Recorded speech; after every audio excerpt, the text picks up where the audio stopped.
You're listening to the Sokan Community Podcast. Your favorite source for gaming, film, and internet debate starts now.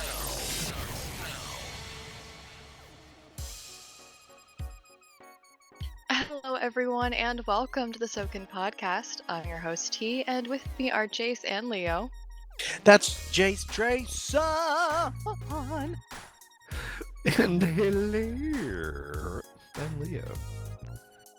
And this is the penultimate episode. Not the ultimate, there's still one left, but penultimate episode.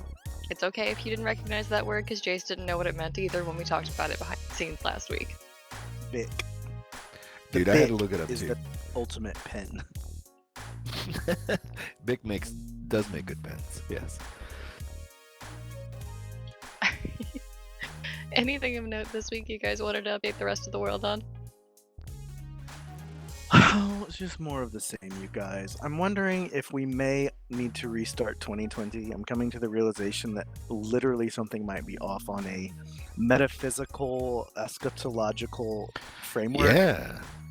Things are just really screwed up. Now, I mean, we talked about it a couple weeks ago, I believe, with all of the who didn't start the fire stuff, but now there's some kind of new Asian flu coming in here, wrecking stuff, a coronavirus.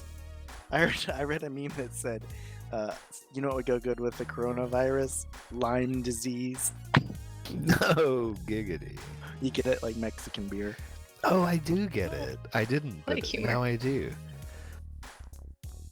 I actually learned when I was on spring break in college, we went down to Matamoros, right across the border. I've been there. And I've learned the only two, or not two, it's a few. The only several Spanish words I need to know is dos, mas cervezas, por favor. Because you don't drink the water, so you don't want a drink that has ice in it. You just want a bottled beer, and you're good to go. Or That a was bottle my of life. Coke. Say Mexican again? Coke is a thing, too. Not cocaine, Mexican Coca-Cola. No, you don't. They, too, are bottled. Yeah, no, I avoided all that. It was cervezas. I like to put a Mexican beer in my margarita. Anyone in on that? Still I take can't have it by your silence that that's a big fat no. Yeah, you're alone. Alright, well, this week we'll be discussing the Anthem 2.0 update, Pixar's Onward, and playing a trivia game for Star Wars and Elder Scrolls.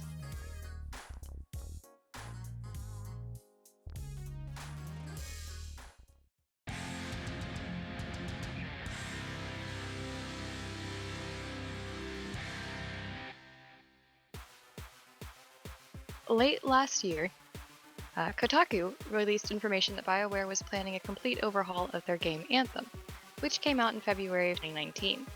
With record low player counts for a title, especially with controversial games that were released alongside it, like Fallout 76, Anthem's rework has been a pretty hot topic for some BioWare fans and haters alike.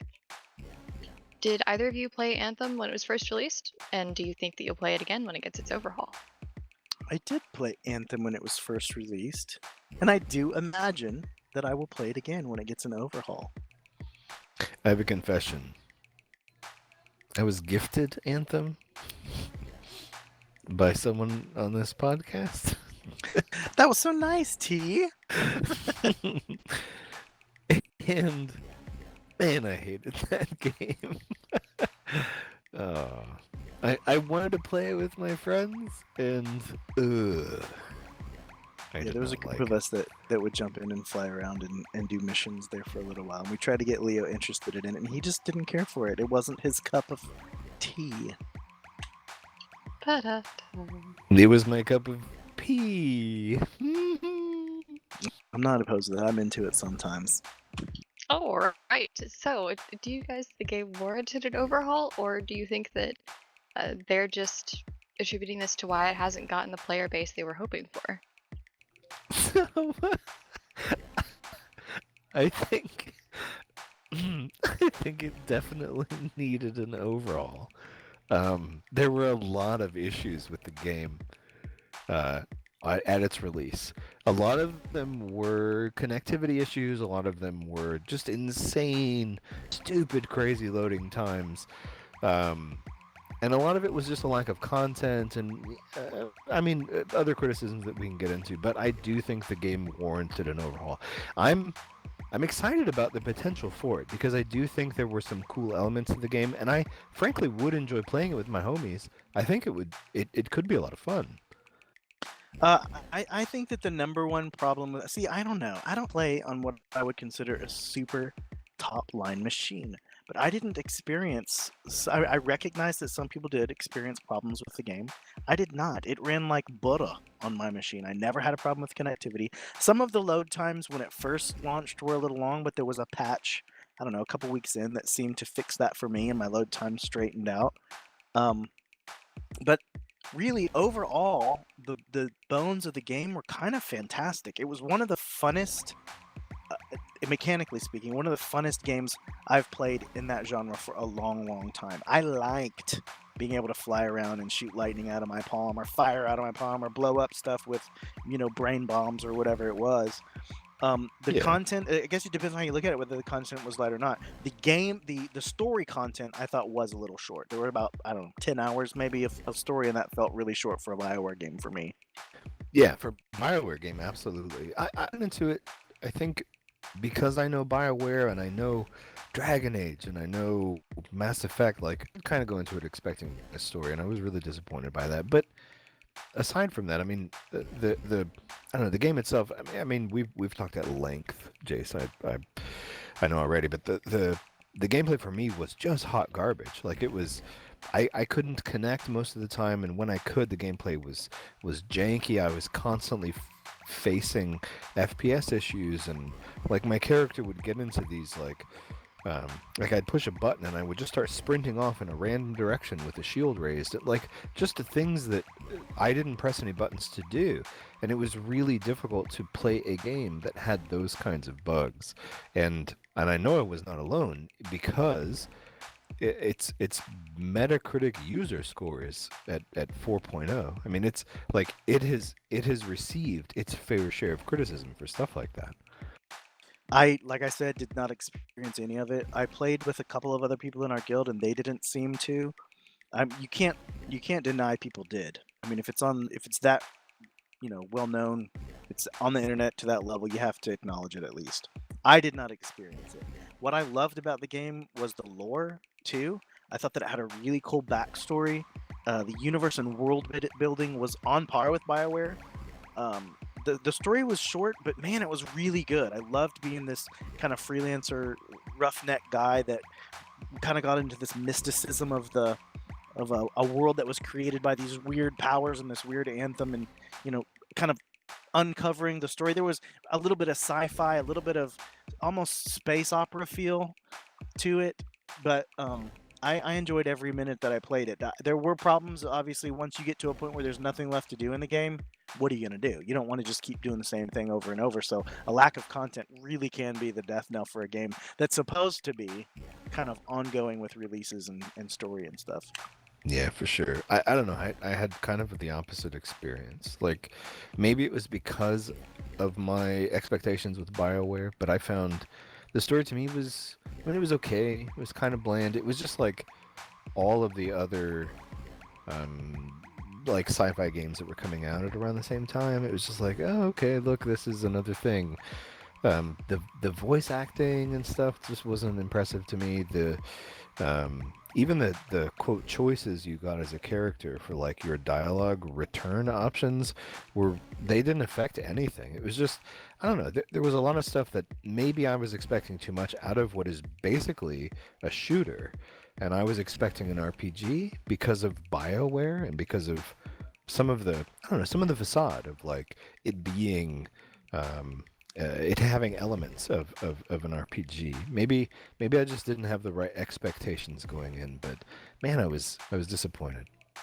And let's talk about the lack of critical favor with fans, because BioWare has had some major hits. The Mass Effect and Dragon Age series have both been among the top-rated games of their time. I mean, they have massive fan followings.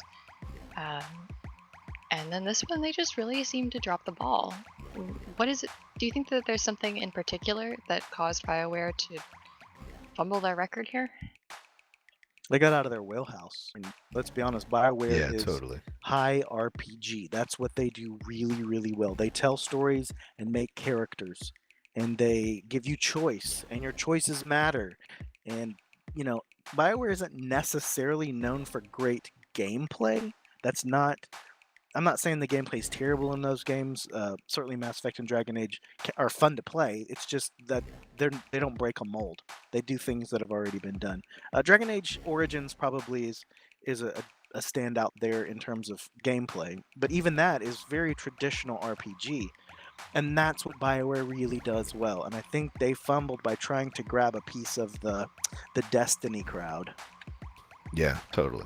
BioWare has the thing they do well, and it is exactly that. Mass Effect was fantastic for its story and for its RPG elements. Dragon Age was, honestly, one of the best RPGs I've played. At least Dragon Age Origins. The quality. I don't know. That's not the subject here. Things changed as those games, the new games came out, but BioWare has a niche, and it has developers that are really good at a certain thing, and that honestly was the kind of thing that I was expecting coming into Anthem. I was really excited when it was gifted to me, and I was a butthole and didn't like it, but when I went to play it, and I was like, oh, awesome, there's a single player quest, there's a an actual story to play through. And when I went to play the story, I was like, ooh, this seems like it's made by different people. This just doesn't feel, I don't know. There was very little depth to it, and it just, I wasn't immersed in it. I was I don't know. It was almost like a Band-Aid on what was another game. I think BioWare has had historically a real talent of taking the player and immersing them into a universe and making that player kind of, as they play the game, feel like they are living in that world. Mm-hmm. This game doesn't do that, and that is a very fair criticism. It is more like, to me, watching a film. And I enjoyed watching the film. I liked playing this particular movie, but it did not have that full-on feel of the player impacting the story or the narrative. It really was a lot more about me playing a game with some really cool cutscenes in between. Now, I liked the cutscenes. I liked the story. It's a movie I'd watch, but it really was far and away different from what BioWare had done before. I'll also offer the caveat that the gameplay itself was also actually fun at the times where I could play the game, and honestly, my criticism is that those times were few and far between. But when I could play the game, it was gorgeous. The vistas, I mean, it was a beautiful game. It seemed like it should have been, and unfortunately, I wasn't able to experience because of connectivity and other issues. But the gameplay itself was solid. Like it was well rendered. It was the challenge with the enemies that you were facing. It was actually really well done. Unfortunately, it was just, I don't know. I don't know how they messed that up. They either were hosting it on poor servers. It just wasn't in a condition to let a large group of players actually enjoy it at the same time. For some reason, I don't know. If they could fix that, man, I think they have a good opportunity on their hands. I was really involved in I don't know to say involved. I kept up with very, very heavily the subreddit for Anthem, and one of the things I kept reading over and over from the player base was that the heartbreaking thing about for them about this game was that the gameplay was spot on the game they wanted to be playing. They liked the mechanics. They liked the choices that you got to have in your build. They liked the progression even of your power set. This is what they wanted to be playing. But the way that gameplay interacted with the world or the story or the progression in terms of end game, it just lost appeal. One of the huge criticisms on Reddit, on that subreddit, was that it was impossible to ever get to your ideal build. Like the loot drop rate was horrific. You had to play I think it was like somebody worked out math. You had to play 150,000 of this certain dungeon in order to get statistically get the build that you wanted to get. And that, nobody's gonna do that. That's boring. That's not fun. That what they needed to do was drop loot more and add more content. Yeah, at launch, they did rectify some of that by being a little bit more generous with the loot drops shortly after launch. But yeah, certainly at first it was really Well, bad. even after that, after the loot change, because I played after the loot change, you did get more of the higher tiered stuff, but you didn't get more of the end tier stuff. In fact, the drop rates for the highest tier went down, strangely enough. So Oof. progressing through the game, you did get more of those oranges and those purples, and you're like, rad, man, I'm getting more stuff. But then when you get to that end game, when you're really going for that particular piece of equipment, and the other thing about it, the loot tables, the statistics on these pieces of equipment that you get were random. So you could have a piece of equipment that would say bonus to fire, but it didn't even shoot fire. So it's a worthless stat on this 3-4 stat piece. And, they just needed to tighten all that up so that every stat mattered on your piece. I think more important than any of that, though, is the fact that nobody has used the word rad to describe anything for like 20 years. I use rad all the time. It's not very radical of you. It really isn't very radical of you. I use word a lot too. Like, one of my favorite things. Word is fine. Word is fine. Word is like word to your mama. We're talking about Ice baby years. We're off topic. This isn't the first game that we've seen fumble and then have to get rewritten a little bit, go back for some revisions. Games like Battlefront 2 and No Man's Sky were really, they suffered due to their initial backlash, but they've become more popular later on in their lives when new content was added and some major changes have been made. Do you think that this overhaul will save Anthem? I do. I'm not a guy. I mean, Jace can attest to this. I'm not a guy who generally finds the optimistic perspective in things. However, It's true. I have watched games that I have thought have been steaming piles of dung that have reinvented themselves with committed developers. And No Man's Sky is one of those, like, in my opinion, one of those great success stories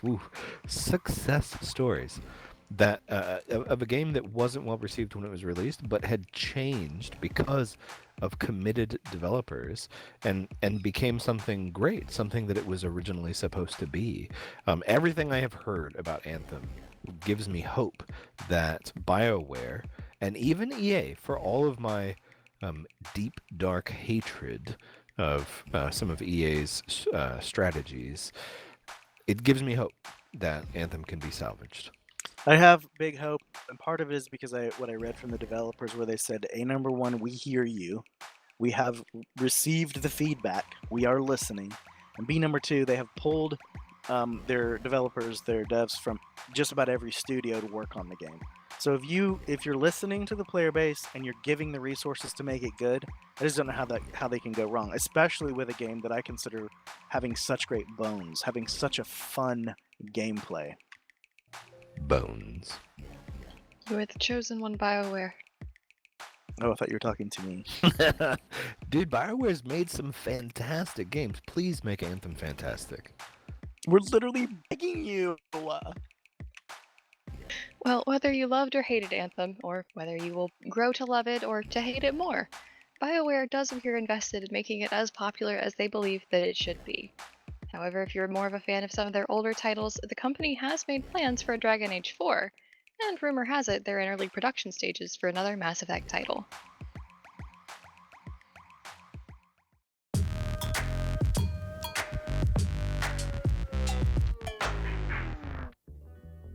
Fans of Disney and Pixar's animated series are likely already talking about Onward, an urban fantasy film about two brothers on a quest to save their dad by any magical means necessary. With the mixture of fantasy and modern lifestyle, some are calling it a callback to the creativity of Monsters, Inc. What do you guys think about the idea of an animated modern fantasy? I think it's fun. I think the combination of magic and modernity, I think it has a lot of potential to be fun, especially with an animated, like, fun comedy style show. There's a lot of leeway that I'm willing to give comedy, and I don't know. I think it has a lot of potential to be fun. I've watched the trailers and I have In fact, my whole family, my 2 daughters and my wife, were all excited to watch it together when it comes out in theaters. Well, I think, I don't know about the animated part, but the modern fantasy part is an underutilized genre. The idea that you take a fantasy world, which is usually, medieval times with magic and wizards and warlocks and unicorns, but then you progress in time and you give them a chance to have technology and maybe an industrial boom, et cetera, but you still have those fantasy elements in modern day. That's something that isn't done a lot. I've seen a lot more. I've seen it happen a lot in novels. Like there's that whole urban fantasy genre that seems to be kind of taking off right now.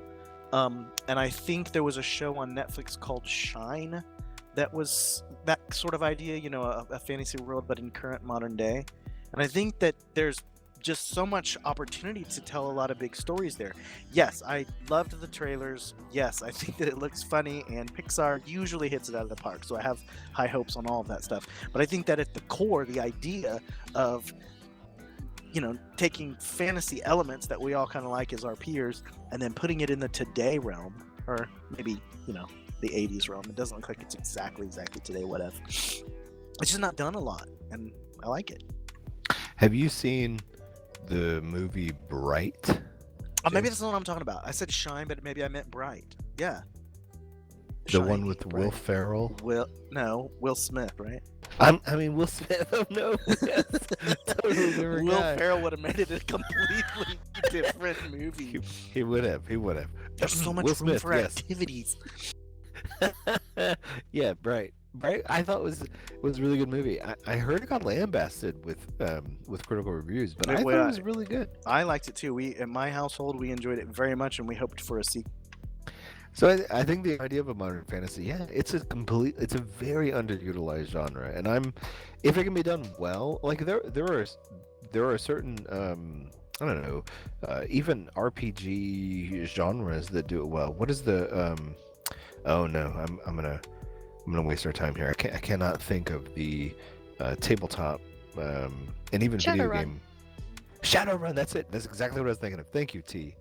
You're a lifesaver. Shadowrun, which combines the whole modern idea of like medieval fantasy, but puts it in modern technological times. Like that mix is something I don't know. I find rather interesting to see how that kind of thing plays out. Putting it in a comedic animated movie, I think would be fantastic.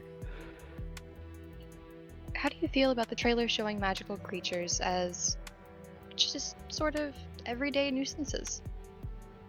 Was that where the unicorn Pegasuses were like raccoons in the trash?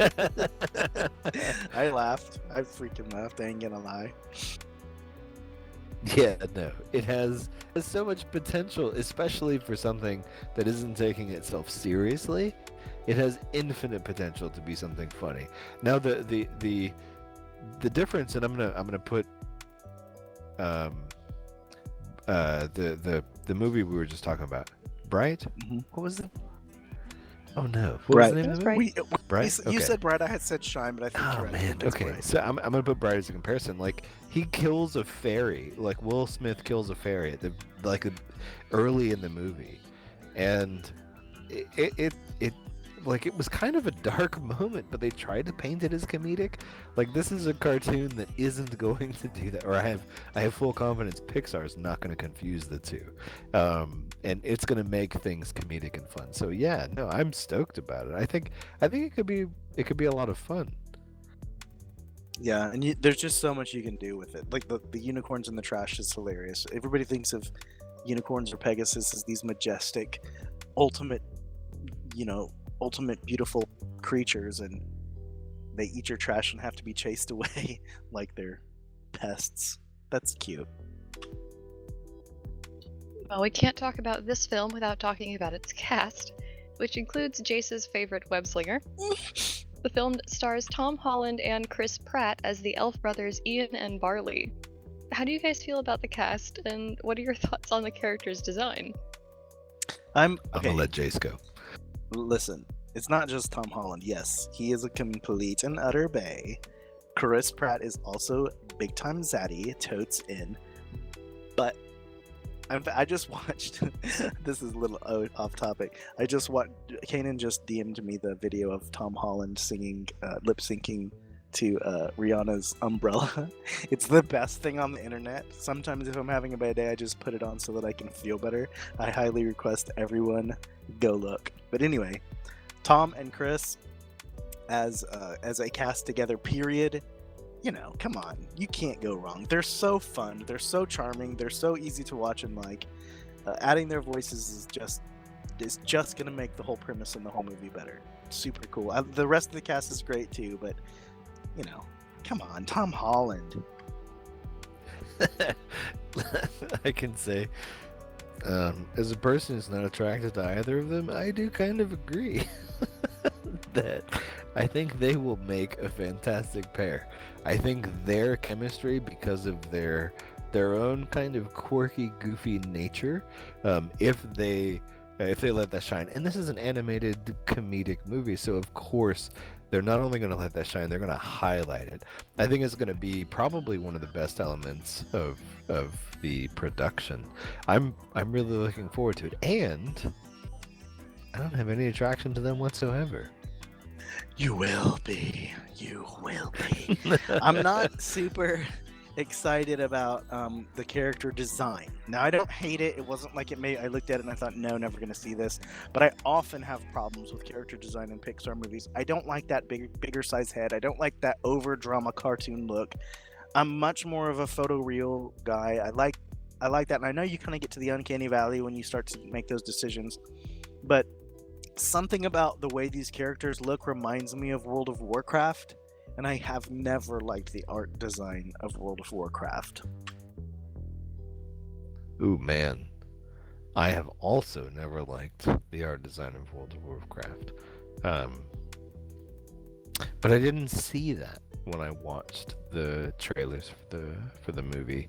I saw an attempt at the kind of 80s-esque, like I think you were totally right, with the van and the hairstyles and everything just screamed 80s to me. I don't know, that's what I saw as opposed to Warhammer, or not Warhammer, WoW. Now I'm gonna look at it and I'm gonna see WoW. Thank you, Jace. My bad. I hope I haven't ruined it for you, but there is something about, the color of their skin is not they're elves, but they're blue elves, and there's just something kind of overly cartoony about it. I loved the movie Frozen. I did not like the art design of Frozen. I don't like bobblehead look and that kind of Bratz doll design. But I also get why you don't want to just do photoreal. It limits your scope. These are supposed to be cartoons, and I get that. They just happen to be computer generated, and cartoons don't look like people most of the time, unless you're Jessica Rabbit. And evidently I'm told that she's kind of cool. She's over the top. What's the term when you have, like, your eyes are too large and your head is too big? There's a term for that. No. No. Oh boy, alright, let's cut that one. Is that not right? No, the term is like you infantilize a character by making their eyes too Chibi. large and their head too big. It's not chibi. There's like an actual term for like infantilizing a particular character to make them look. It even happens like with puppies and kittens and stuff. Like their eyes are larger and their heads are larger, for the parents to like take pity on them and want them to survive, as opposed to just kicking them out of the nest. There's a term for that? I know there is. It might be chibi. Okay, it doesn't matter. I don't know. Jace, how do you feel about Tom Holland doing an American accent? He can do any accent he wants, baby, as long as we get to watch him do it. He sells the American accent. He does it with Peter Parker, obviously, and you just don't question it. I never hear his British accent peek through. I like the dude. I think he's just the bee's knees, and he probably tastes like butter. There's just not much he can't do well. He does parkour. He does a lot of his own stunts. He's just a great dancer. I mean, he does stage acting as well. That's how he got his start. I'm just a huge freaking fan, so I love it. I don't care what he would do. I'd probably love it anyways. I bet he donates to charity too. Probably. Hey, if you happen to be listening, Tom Holland, I run a nonprofit. I'd be happy to take a donation. Alright, well, regardless, Onwards is set to release in theaters on March 6th of 2020. Jace might just close his eyes and pretend he's watching a really weird Spider-Man movie, but we'll still go see it regardless.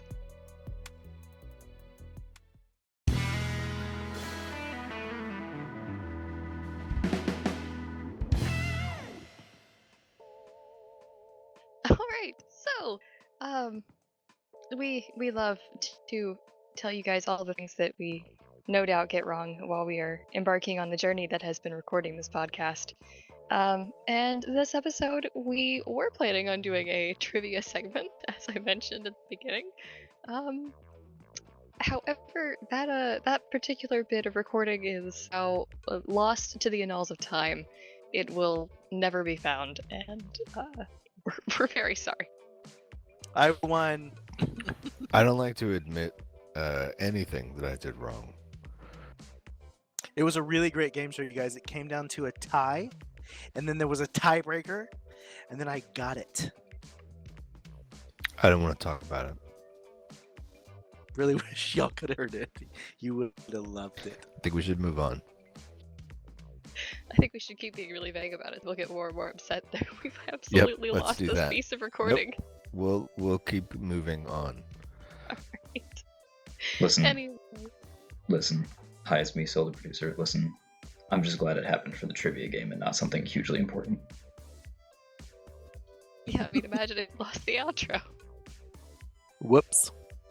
Whoopsie! I mean, all right. I'm gonna give the audience some insight into every recording. So's we gonna do. give us the tea. I'm gonna give you the tea on tea because we have to re-record the outro like at least 3 times every episode. So, yeah.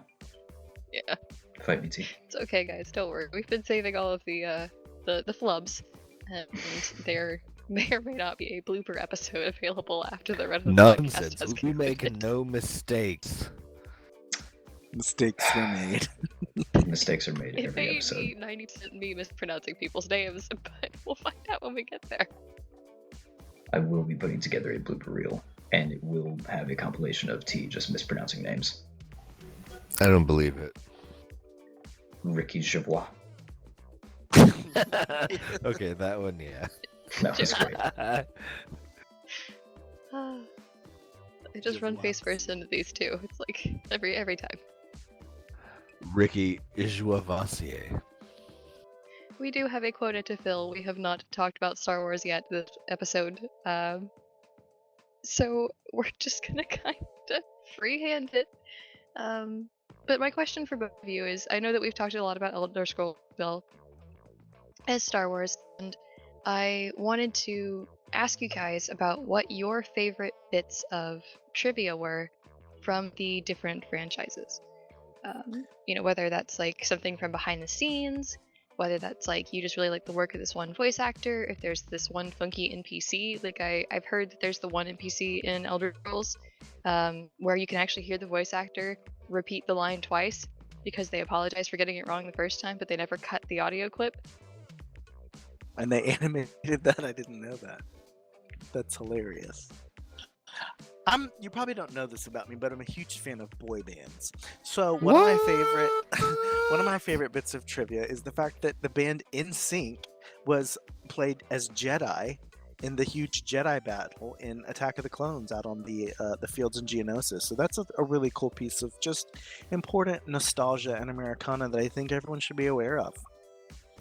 I'm now aware of that, Jace. Thank you. Did you know it ahead of time? Like, No, I had no idea. JT was out there with a lightsaber, slugging it out. No, I wrote that down, and I'm going to Google it after this podcast recording, and I'm going to look it up, and I'm going to be more enlightened afterwards. Thank you so much for this. If they were doing it today, they should put the Jonas Brothers in, because I'm a huge fan of them as well. Hey, Jace. What? That's not actually true. It's true. They were supposed to be in it. They didn't actually appear. It's actually true.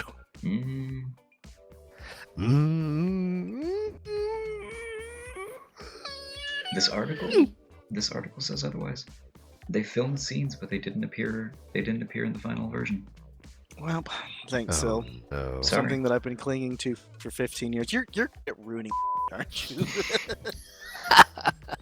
Watch your language. I'm gonna have to bleep that. Yeah, well, bleep this. Can we say that?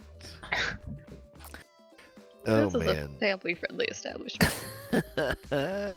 Okay, so as far as like what's super cool, honestly, learning who voiced whom, the folks who've been a part of some of the lore of Elder Scrolls, honestly, it's one of the most it's one of the cooler franchises that I have been able to participate in, and frankly, some of the voices that they have had, some of the names that they've had participating in the story of Elder Scrolls, not just the various games. Honestly, Elder Scrolls up until Morrowind, Elder Scrolls 3, they were, let me say, they were less than famous games.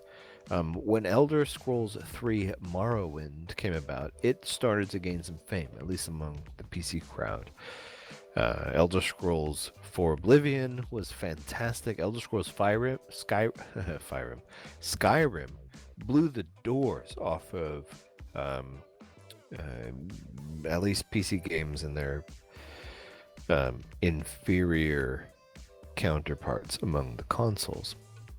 But then Elder Scrolls Online, oh my goodness, has that been just a phenomenon. The folks who have participated in what is ESO has been tremendous.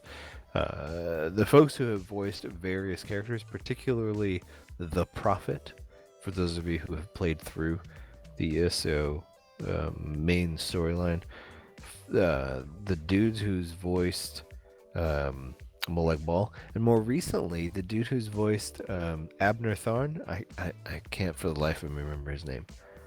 Jace, do you remember his name? The guy who voiced Abner Tharn? No, but I have a Google machine in front of me. Oh my goodness, I do too, but I didn't want to resort to it. I did that whole thing in Caps Lock. That's Alfred Molina. Alfred Molina. Thank you, Jace. A remarkably talented actor and voice actor, and Abner Tharn. How about Kate Beckinsale as Queen Ayren? Who is Queen Ayren? Yeah. Ooh, that's something. Goodness. I really like those movies about the vampires and werewolves. I did too. And we have a guild that's about vampires and werewolves. Full circle. Oh, see? No. Queen Ayren, though, doesn't wear nearly enough black latex and leather. But anywho, that's not the point. The point is that the production value of Elder Scrolls has increased tremendously over the years, to the point where they've really moved into the realm and genre of incredibly talented and remarkably workaholic-centric actors, voice actors, and talent, and I think it shows. There's a, for anybody who's played Arena or Daggerfall or Redguard, like those early Elder Scrolls games, like the difference is night and day. Where it concerns the games as they stand now, there's just such a difference, and I think it not only shows, but it keeps gamers interested and keeps gamers around. I love Elder Scrolls Online, and a lot of it is just the effort and love that's put into it. If you are interested in learning more about lore of any of the things that we've talked about here, or just generally, maybe doing some RP, roleplay community, you can check out any variety of our various guilds and communities that we have available at sokangaming.com.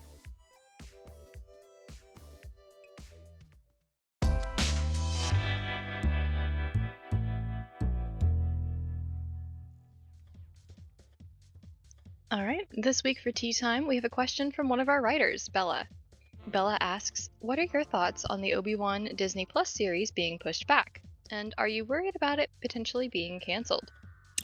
My feelings are crippling fear and worried no, more like anxiety beyond the dreams of avarice. I don't have the same worry.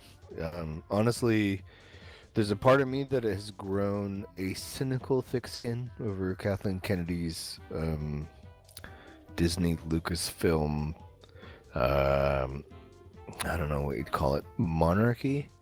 So I'm not that surprised that things went bad, and I'm not that surprised that the thing that she has taken an interest in has been stymied. I have some theories about it, but I'm gonna sit on them. I think Ewan McGregor allayed many of my fears and just said the internet is making too much of it. But that was the crux of what he said. This is very simply production going back for some script revision, and that is it. It is still a thing. No one fret. It's just a delay. That made me feel better when he came out with his statement. Of course, the first reaction is always just sheer panic. But unlike my compatriot here, Kathleen Kennedy's Disney Plus record so far is, she's batting 1,000. So Obi-Wan's gonna happen, and anyone who says otherwise can literally suck a beer bottle neck. She's batting 1,000 on the things that she's not involved in. I agree. She's still a producer. I mean, she's still the executive producer of Lucasfilms. Sure. I think the scripts that so it appears that it's the script of Obi-Wan that she took issue with, and it is the scripts of the sequel movies that she blessed off on that were not the successes we hoped for. And it is the script of The Mandalorian that she did not have any say in that has been the success that it has been. She absolutely had a say. Now, whether or not she had creative control or input is different, but as the executive producer, she's got to sign the checks. I mean, she has to ultimately give green light. Yeah, I mean, at some level for sure. She read I think I think the relative success of modern Disney projects, at least modern Disney Lucasfilm projects, their relative success has an inverse correlation to her involvement in them. And the more she's involved, the less successful they are. The fact that she has kiboshed the script of Obi-Wan, I think that spells disaster, because I think the Obi-Wan script was probably gold, and she... How can you say that? Like, come on. It's probably gold. It probably was gold. Modern Disney has a habit. Okay, with the exception of Leia, modern Disney has had a habit of taking a giant crap on any character they have not created. All of them have been either the most worthless and useless exaggeration of their previous selves, or just been killed, murdered outright. I cannot think of a Marvel character that Disney has crapped on. Marvel characters have been actually brought to fruition. Right, I'm not talking about Marvel. You brought up Marvel. I'm well, not that talking Disney about controls Marvel. Marvel now. Right. Not Kathleen Kennedy. She has nothing to do with Marvel. Kathleen Kennedy has everything to do with Lucasfilms and Disney. And the characters that they have created have been their golden children.